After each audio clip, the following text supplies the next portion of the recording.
நீங்கள் ஒரு குறிப்பிட்ட விதமாக சிந்திக்க ஆரம்பிச்சிங்க அப்படின்னா இந்த பிரபஞ்சத்தினுடைய மிகப்பெரிய அபரிமிதத்தை டேப் பண்ணிடுவீங்க. ஒரு மிகப்பெரிய செல்வ வளத்தின் ஆற்றலை உங்களை நோக்கி ஈர்க்கிற காந்தமாக நீங்கள் மாறி போய் விடுவீர்கள். என்னங்க செய்யணும்? அது என்னது? செட்டைன் வே அப்படின்னு இதில் குறிப்பிட்டிருப்பாங்க. ஒரு குறிப்பிட்ட விதமாக. என்ன விதம் அது அப்படின்னா என்ன அர்த்தம் அப்படின்னு கேட்டிங்கன்னா, நீங்கள் ஒரு பேட்டர்னில் சிந்திக்கிறீங்க, ஒரு பேட்டர்னில் செயல்படுறீங்க. இந்த ரெண்டு விஷயத்தையும் மாற்றிட்டு வேறு விதமாக நீங்கள் சிந்திக்கணும், வேறு விதமாக நீங்கள் செயல்படணும். இதுதான் வேறு விதமாக ஒரு செட்டைன் வேவில் ஒரு குறிப்பிட்ட விதமாக நடந்து கொள்வது என்று அர்த்தம். நீங்கள் எப்படி நடந்து கொள்கிறீர்களோ அது உங்களுக்கு வெற்றியை தரவில்லை என்றால், நீங்கள் எதிர்பார்க்குற பணத்தை சம்பாதிப்பதற்கு அது உங்களுக்கு உதவி செய்யவில்லை என்றால், நீங்கள் எப்படி ஒவ்வொரு நாளும் நீங்கள் திங்க் பண்ணுறீங்களோ செயல்படுறீங்களோ அது உங்களுடைய பிஸ்னஸ்க்கு சப்போர்ட் பண்ணல அப்படின்னா, இந்த ரெண்டு விஷயத்தையும் மாற்றுற மாதிரியான ஒரு செயலில் நீங்கள் ஈடுபடணும்.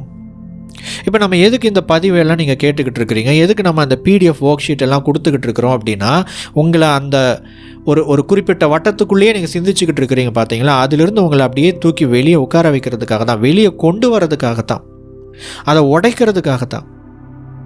பிகாஸ் இந்த மாதிரி நிறைய வீடியோஸ் நீங்களும் பார்த்துக்கிட்டே இருக்கீங்க, நிறைய பார்த்துக்கிட்டே இருக்கீங்க. நம்மளும் போட்டால் டெய்லியும் போட்டுக்கிட்டே இருக்கலாம். ஆனால் இதெல்லாம் என்ன பிரயோஜனம் அப்படின்னு யோசித்து பார்க்கும்போது ஒன்றும் கிடையாது. அவங்க எல்லா வீடியோவும் இப்படி தான் பார்த்துக்கிட்டு இருக்கிறாங்க. எகெயின் ஒரே பேட்டர்ன் தான். அப்போ இதை மாற்றணும். என்ன வழி? நீங்கள் வேலை செய்யணும், நீங்கள் கொஞ்சம் மெனக்கெடணும், நீங்கள் உங்கள் மூளையை கொஞ்சம் கசக்கணும். அதுக்கு தான் அந்த பிடிஎஃப் ஒர்க் ஷீட். இப்போது இதுக்கு என்ன செய்யலாம், இதுக்கு நான் என்ன பண்ணுறது அப்படின்னு கேட்டிங்கன்னா, இப்போ உதாரணத்துக்கு தொழில் ரீதியாக ஒரு நபர் இருக்கிறாரு. அவர் ஒரு குறிப்பிட்ட விதமாகவே சிந்தனை செய்து கொண்டிருக்கிறார், ஒரு குறிப்பிட்ட விதமாகவே அவர் செயல்பட்டு கொண்டிருக்கிறார்.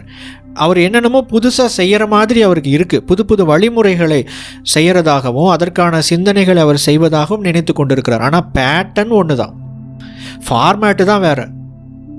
நம்ம டெய்லியும் கலர் கலராக சட்டை போட்டுக்கிட்டே வரோம், ஆனால் சட்டை போட்டுக்கொள்வது என்கிற பேட்டர்ன் ஒன்று தான், பேட்டர்ன் ஒன்று தான். அந்த பேட்டர்ன் தான் உங்களுடைய நிலையிலேயே இருப்பதற்கு ஃபீட் பண்ணிக்கிட்டே இருக்கு. அதைத்தான் நீங்கள் மாற்றணும். அப்போ என்ன செய்யணும் அப்படின்னா, நீங்கள் எப்படி சிந்திக்கிறீங்களோ அதை தாண்டி வேறு விதமாக உங்களுக்கு சிந்தனைகளை யார் கொடுக்க முடியும், அந்த சிந்தனைகளை நான் எங்கிருந்து பெற்றுக்கொள்ள முடியும்